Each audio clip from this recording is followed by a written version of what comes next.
You said it, Nathaniel, not I. Not I. Don't blame me, people. I would have thought that would have been absolutely enraging for you. Don't blame me. This is just me playing devil's advocate, Richard. I'm trying to present certain situations to you that might stir you somewhat. What you're trying to do, I know exactly what you're trying to do, Nathaniel. You're trying to lure me or provoke me into making a statement that's going to be in some way controversial. You're quite right. That's exactly what I'm trying to achieve. And it's not going to happen. I'll tell you why, because I can see straight through you. I'm glad. People like you, Nathaniel, you pollute this nation. You weaken it. You're beneath contempt. Just like Rooney, you're a traitor too. At least I'm not as ugly. That is true. You're a beautiful looking man.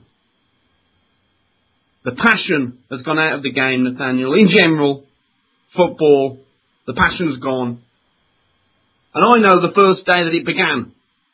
When was that? It was the 29th of November, 1978. Really? What's the significance of that day? Viv Anderson became the first black player to be capped for the national team. Ah, sad day for you, wasn't it? Sad It's been day. downhill all the way since, Nathaniel. Coincidence? I think it probably is, yes. It's surprised that hasn't cropped up before, actually. I mean, obviously there are an awful lot of these darkies in the England team now. We've got an Ayatollah in charge of the England team. Absolutely. That must get under your skin somewhat. Oh. The day that he was actually selected was a dark day for England.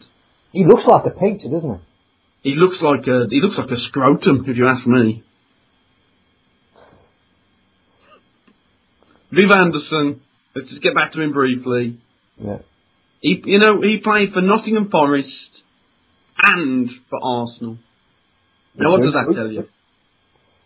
It tells me that he plays for two football clubs. He's a leech. He's got no loyalty. A leech. Well, that's not an unusual phenomenon.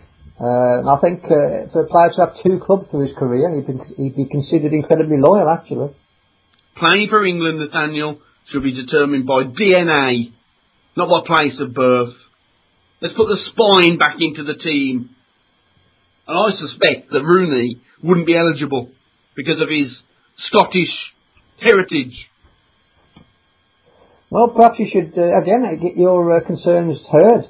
Write to the FA, ask them to look into his heritage, and get the ugly shit booted out the team.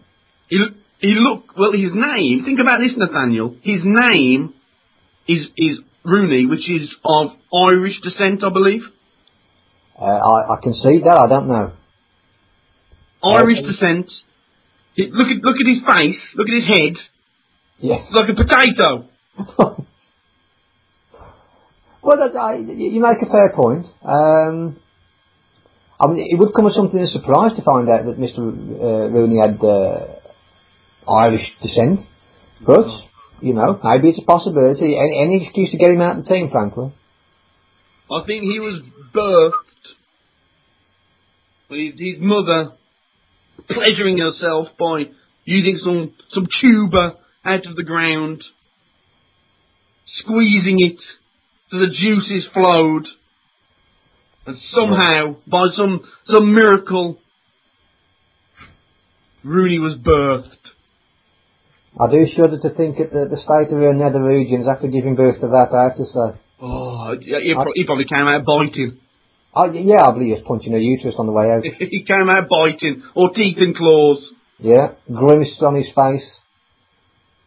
And then he grew up and saw the face that he'd got. He's had an hard life. I've got to say, Nathaniel, I'm surprised that you have any interest in football. I do, of course, yes. I enjoy my sport.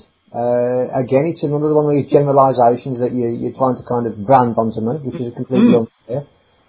Anybody who's liberal and left-wing can't like sport, is that right? Something like that. Okay. Well, in answer to that, I do quite enjoy football. I'm not as passionate about it as you, of course.